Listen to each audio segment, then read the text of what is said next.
You set up this lab, what, 8 years ago. Tell us what it's all about and the work you're doing.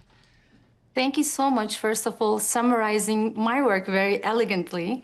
I really appreciate it, and great to be with you today. And my work at the Media Lab underlines conformable, malleable, flexible, and stretchable technologies that you can simply laminate any part of your body, all the way from breast to skin, which is the largest organ, or even implant in deeper regions in your body, such as brain.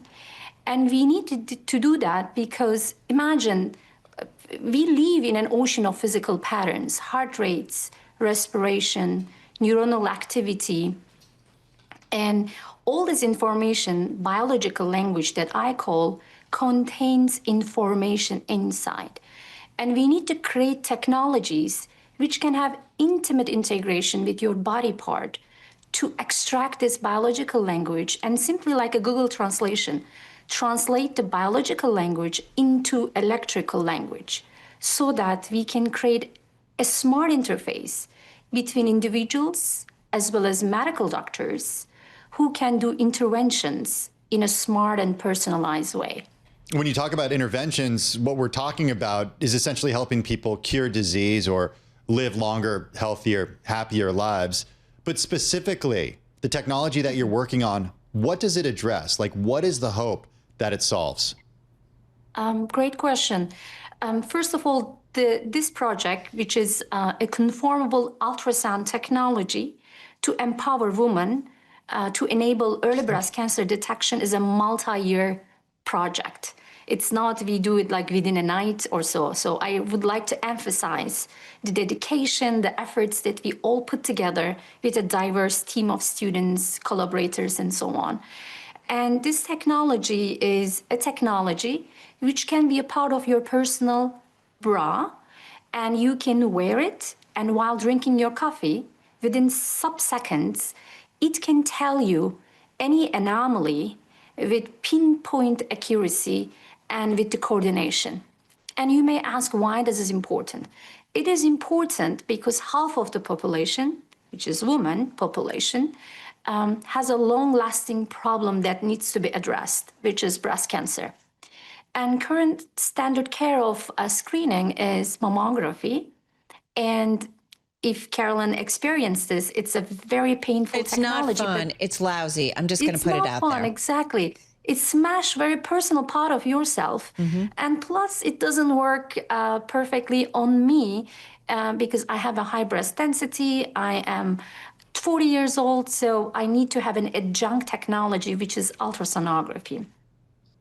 And majority of the high-risk women, patients, like around 40 percentile of this woman, develop breast cancer in between two mammographies, which is called interval cancer. It's the most aggressive phenotype. But by the time you are diagnosed, your survival rate decreases to 22 percentile. So we say, imagine a world in which a technology can enable you to check your breast tissue regularly because it is safe and non-radiative, and you can use it simply at home, and within, again, sub-seconds, you can check the anomalies. And by collecting a lot of data, and also co-integration of the AI open new paths, by using lots of data, we can even estimate what will happen to your anomaly, or under medication, throughout the medication, how your breast cyst or tumor is changing over time. So we can give all this information on time and very effectively and safe. And with this, we can increase the survival rate up to 98 percentile, which is amazing. Which is amazing. It's unbelievable. Dr. Dagdeviren, so is this being used? Is it in test trials? Because it sounds like so logical. And I'm just curious, though, or is it expensive if we all have one of these devices? So that's where the problem is. Why aren't we doing this? And I know you've recently launched a women's health program, WHX. So you're looking at this and what can be done to kind of close some of the gaps that are out there between men and women. So something like this, are we using it, or is it just in a test phase? And how soon do we get kind of move towards this kind of diagnosing and really being on top of healthcare, women's or other? Yeah, again, amazing question. The current situation with our technology, we are conducting our intensive human trials here at MIT as well as at MGH, where our medical collaborators are. And we are getting very promising results, and we publish multiple papers and patents. And of course, later on, one of the main goals of WHX that we launched newly at MIT Media Lab is to do translational aspect of the work.